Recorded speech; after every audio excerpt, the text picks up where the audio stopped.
Assalamualaikum warahmatullahi wabarakatuh. Saya Sri Ari Wulandari, NIM 53020190030.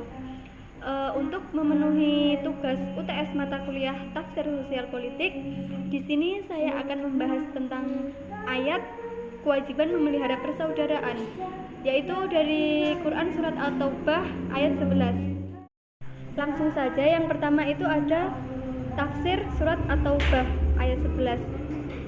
Ayat yang berbunyi fa'in tabu wa aqamus sholata wa atuz zakata fa ikhwanukum fiddin wa nufassilul ayati liqaumi ya'lamun, yang artinya jika mereka bertaubat, mendirikan sholat dan menunaikan zakat, maka mereka itu adalah saudara-saudaramu seagama, dan kami menjelaskan ayat-ayat itu bagi kaum yang mengetahui. Jadi ayat ini itu menekankan kandungan ayat yang sebelumnya. Hanya saja ayat ini itu lebih mengisyaratkan bahwa sikap buruk itu tidak hanya berlaku terhadap kaum mukminin yang pada waktu itu hidup bersama dengan mereka, tetapi ayat ini itu juga mencakup siapapun kaum mukminin, kapan dan juga dimanapun. Ayat fa ikhwanukum fiddin atau saudara-saudara kamu seagama itu mengisyaratkan bahwa ada juga saudara-saudara kamu yang tidak seagama. Hal ini terbukti bila kita membaca ayat-ayat yang menyebut para nabi yang diutus kepada saudara-saudara mereka yang tidak seiman.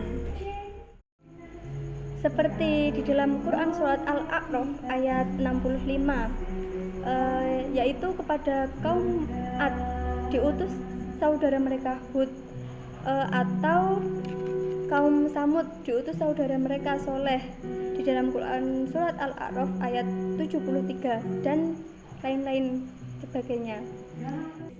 Seperti yang diketahui bahwa kaum Ad dan juga kaum Samud itu merupakan kaum yang memilih kekufuran ketimbang keimanan, dan juga mereka itu membangkang nabi-nabi mereka. Demikian kedua ayat itu menamai Nabi Hud alaihissalam dan juga Nabi Soleh sebagai saudara-saudara mereka. Memang kata ikhwan atau saudara-saudara itu pada mulanya itu terambil dari kata yang bermakna persamaan. Itu hanya digunakan dalam arti persaudaraan seibu, sebapak, tetapi juga mencakup persamaan apapun, walau hanya di dalam sifat-sifat tertentu. Karena itu pemboros dinamai Al-Quran ikhwan asyayatin atau saudara-saudara setan di dalam Quran Surat Al-Isra ayat 27. Ini karena adanya persamaan sifat di antara mereka, yaitu kedurhakaan kepada Allah. Yang kedua, ada hadis tentang kewajiban memelihara persaudaraan. Yang pertama ada hadis riwayat Bukhari nomor 2263, yang artinya seorang muslim adalah saudara bagi muslim lainnya. Dia tidak mendoliminya dan tidak membiarkannya untuk disakiti. Siapa yang membantu kebutuhan saudaranya, maka Allah akan membantu kebutuhannya. Dan siapa yang menghilangkan satu kesusahan seorang muslim, maka Allah menghilangkan satu kesusahan baginya dari kesusahan-kesusahan di hari kiamat. Dan siapa yang menutupi aib seorang muslim, maka Allah akan menutupi aibnya di hari kiamat. Dan selanjutnya ada hadis riwayat Abu Dawud nomor 4536, dan mungkin masih banyak hadis-hadis sahih lainnya. Selanjutnya yang ketiga ada kewajiban memelihara persaudaraan di dalam Islam. Jadi gimana sih kita sebagai seorang muslim itu kewajiban kita dalam memelihara persaudaraan? Jadi di dalam Sahih Bukhari nomor 1164 telah menceritakan kepada kami, Muhammad telah menceritakan kepada kami, Amru bin Abu Salamah dari Al-Auza'i berkata, telah mengabarkan kepada saya, Ibnu Syihab berkata, telah mengabarkan kepada saya Sa'id bin Al-Musayyab bahwa Abu Hurairah radhiyallahu anhu berkata, Aku mendengar Rasulullah SAW bersabda, hak muslim atas muslim lainnya ada 5, yaitu menjawab salam, menjenguk yang sakit, mengiringi jenazah, memenuhi undangan, dan mendoakan orang yang bersin. Hadis ini diriwayatkan juga oleh Abdur Razak berkata, telah mengabarkan kepada kami Ma'mar dan meriwayatkannya kepada kami Salamah bin Ra'uf dari Ukail. Jadi dari hadis ini itu kita bisa menyimpulkan bahwa kewajiban kita sebagai seorang muslim dalam memelihara persaudaraan itu ada 5 tadi. Yang pertama itu tadi menjawab salam, terus menjenguk orang sakit, terus memenuhi undangan, mengiringi jenazah, dan mendoakan orang yang bersin. Selanjutnya yang terakhir ada implementasi ayat kewajiban memelihara persaudaraan di masa pandemi seperti saat ini. Jadi COVID-19 itu merupakan virus yang dapat menular dan juga dapat mematikan. Virus ini awal mulanya itu berasal dari Wuhan di Cina.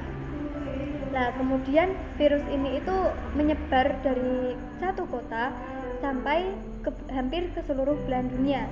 Nah, salah satunya di negara kita sendiri ini. Menyebarnya wabah COVID-19 ini membuat masyarakat di sekitar kita itu harus ekstra beradaptasi dengan lingkungan yang baru, seperti penutupan tempat-tempat peribadatan, terus penutupan sarana pendidikan dan digantikan secara daring atau online. Kemudian dilarangnya berkunjung ke tempat-tempat ramai, bahkan sampai kemarin itu pernah kayak disuruh di rumah aja gitu ya kan ya. Lah dari dampak-dampak ini itu membuat segala aktivitas kita itu jadi serba terbatas. Tapi kan ini juga merupakan bentuk ikhtiar dari kita supaya memutus rantainya wabah ini, agar kita itu terhindar dari virus ini. Kaitannya dengan praktek kewajiban memelihara persaudaraan di masa pandemi seperti saat ini itu tidak diartikan hanya harus pertemuan fisik antara satu orang dengan yang lainnya, tetapi yang dimaksud di sini itu bisa dilakukan walau itu tidak bertatap muka secara langsung. Jadi kewajiban memelihara persaudaraan di masa pandemi seperti ini itu dapat diimplementasikan dengan cara misal menggunakan handphone atau memanfaatkan alat teknologi.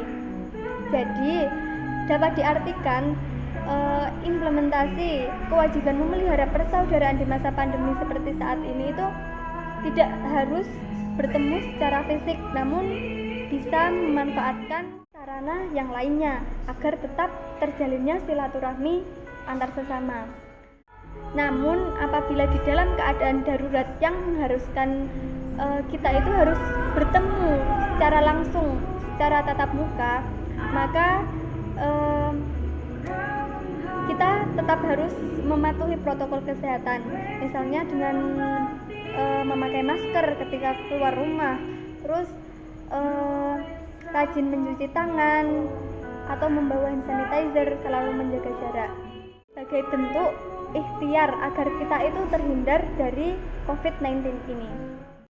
Jadi dapat kita simpulkan bahwa agama Islam itu mengajarkan untuk kita itu saling menolong, saling menghargai, dan juga tidak membeda-bedakan sesama umat muslim.